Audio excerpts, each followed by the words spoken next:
Dave Dombrowski spoke to the media today, and it didn't really instill any confidence in a lot of Phillies fans. He basically said, hey, we're a really good baseball team. We're running it back. And you know what? He is correct.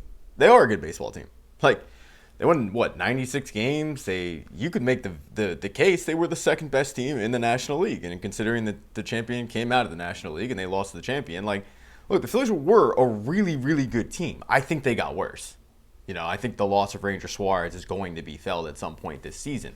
But I can't blame the guy for going like, hey, we still have a very competitive team. We brought back Kyle Schwarber. We just brought back JT Realmuto. Like, yeah, okay, we'll run it back. My problem wasn't that. My problem wasn't him saying like, oh, we were so close to getting Bo Bichette. It was a gut punch because at this point you guys know my feelings. And if you don't, I'll put the tab in the upper right-hand corner. My problem was when the topic of Nick Castellanos came up. And for Nick, it's well known. Like, he's making $20 million. He's not nearly what the Phillies thought he was. It's the last year of his contract. He kind of lost his starting spot last year, and he lost it to Max Kepler, of all people, so it's not a great sign. Both parties agreed in the offseason, hey, we will work together to find you a new home. Okay, fine. Baseball players want to play. We all know that, right? I mean, I think athletes in general, they just want to play for the most part. Nobody wants to be Alex Moran out here. But the conversation about Nick Castellanos goes deeper than that because they haven't found a trade partner. And it is late January. And at this point, if you haven't found a trade partner and it's late January, So here's the thing. The Phillies knew that they were going to have to eat a large chunk of Nick Castellanos' salary just to get rid of him. The prospect that they're going to get back will be like a 29-year-old in A-ball who has no chance of ever reaching Double-A, let alone the majors. So just know that. But my question is like, why? If you haven't found a trade partner at this point, why are you still seeking a trade when you're going to just give him away? When you look at the Phillies' outfield situation right now, it is not great. It's not, oh my God, let me brag to all of my friends who aren't Phillies fans about the lauded outfield of the Philadelphia Phillies. And they've got Brandon Marsh in left field, who finally started being able to hit lefties a little bit last year, and it was really just the second half. Never been what the organization thought he was going to be when they traded for him. He's been, I think, a disappointment. I don't think he can play center at all. His left field defense is great, though. Like, I got to give him credit. His left field defense is great, and he did play a lot better of a second half when he came back from injury last year, to his credit. In center field, you've got a rookie in Justin Crawford, who I am very, very high on, but Justin Crawford has limitations. Justin Crawford is going to be a guy that is going to get on base at a very, very high clip. He's going to steal 50 stolen bases. He's going to have little to no pop. He's going to try to develop that into like a 15 home run player, a carbon copy kind of his dad in Tampa, but for the moment, he doesn't have a lot of pop to speak of. He's got more pop than Ben Revere, and I think the comparisons to Ben Revere are going to be, there because of the fact that he's a speedy outfielder with no pop, but he's got more pop than Ben. And he's still growing into his body, but he's a rookie.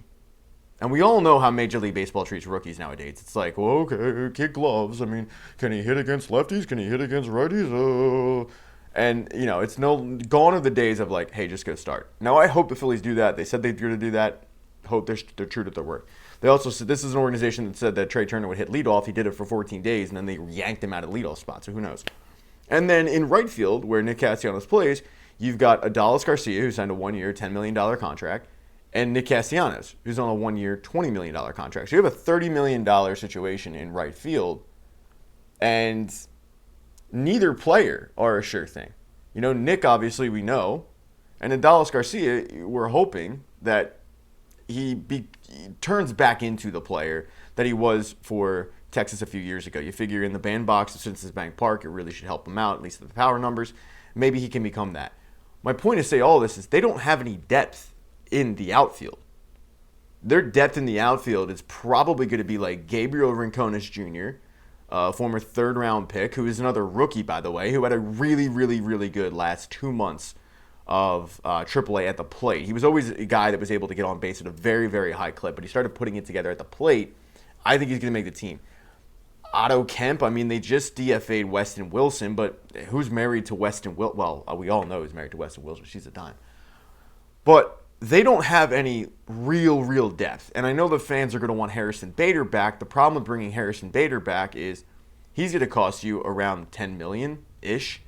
And also, if you bring him back, I think that opens the window to not allowing Justin Crawford to reach his full potential, at least this season, because you've got the caveat of, like, we have a proven Gold Glove caliber center fielder who has major league experience. I'm not opposed to bringing him back necessarily.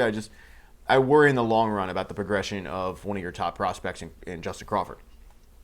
So when you look at their outfield position, I don't see why you wouldn't just keep him. I would rather have Nick Castellanos, his veteran leadership, if you want to call it that. I don't know. I mean, I'm not in the room, but I would rather have his vet savvy. I'd rather have his experience.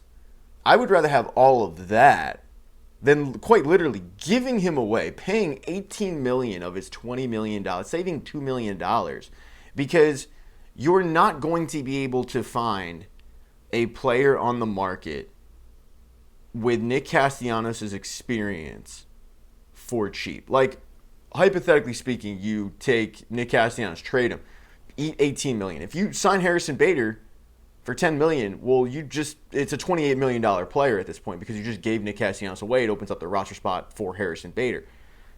Austin Hayes, if he's $8 million, and boom, now he's a $26 million player. You might as well keep Nick Castellanos.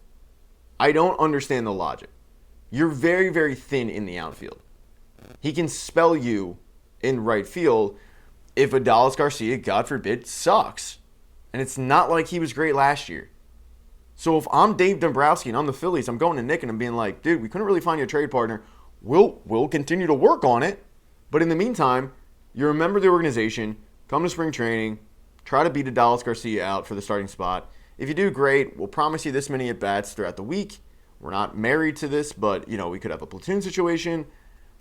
And call it a day. I'm not in the appetite for just giving away a guy with Nick Castellanos' experience for the sake of doing it. And that's exactly what it'd be. It'd be for the sake of doing it. I understand he wants to play, but if there are no takers and everybody wants you to eat basically the entirety of the contract, just keep him at that point. Now, as a part of the video, I ask you guys to please subscribe to the channel, hit thumbs up if you like this, smash that thumbs down button if you thought it sucked. I started it's not a club, membership, I guess. I guess it is a club. There's membership. There's the little thing. Look for it. It's on the thing. It's on YouTube. You could be a member of the channel. I forget what you get for that, but my undying support and love is one of them. Hit thumbs up if you like this, smash that thumbs down button if you thought it sucked. Let me know in the comment section what you would do with Nick, and I'm going to go now. Go Phillies.